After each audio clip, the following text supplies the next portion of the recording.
Hi, I'm Laura Lane, and I'm here with my colleague today, Gary Miller, and we're going to be talking to you about networking. We're going to be talking about the what, the why, and the how. So let's start with what is networking. Simply, networking is an exchange of information, and it's connecting with people as you exchange that information so that you actually develop a group of people, or again, this chain, so thus networking. Gary's going to talk to you a little bit about why you might want to network. Well, why you might network, there's many reasons to answer that question.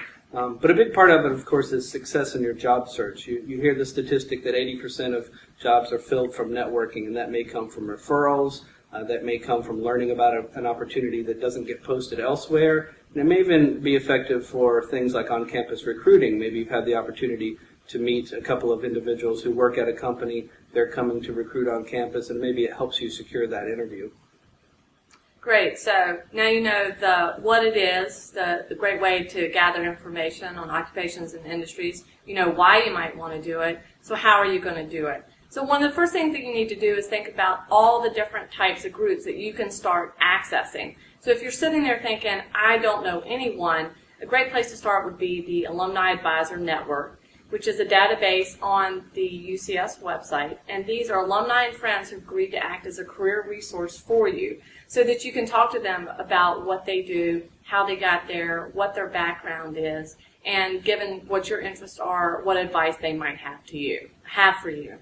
Other groups of people that you need to start thinking about that you could tap into: family, friends, professors, other peers at the university, people that you've worked with and for, acquaintances, people you might go to church with or play a pickup basketball game with. Gary, are there some other ways? Sure, and even here on campus, we in Career Services provide some opportunities for you to meet folks.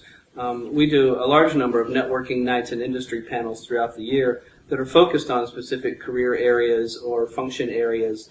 And, you know, in those settings, we might have 15 to 20 people come in and give you the opportunity to interact with them here on campus. So if you don't know where to start, those are great places to begin meeting people in those fields.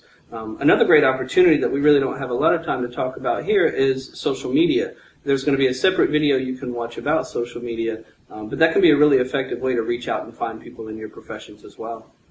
Great. So once you started talking to people, you're going to start to expand your network of people. And so you may find the very first person you talk to is not the most helpful, but it's going to be those secondary and tertiary contacts that are giving you that hiring manager for that internship that you seek or that job you're looking for. Next, you also need to keep track of everyone you're talking to because this could add up really quickly. So keep track of who you spoke to, when you spoke to them. Did you meet for coffee? Was it over the phone that you spoke to them? And then make sure that you close the loop. One of the reasons that networking works is that each party is giving back. So make sure that you say thank you. It doesn't cost anything.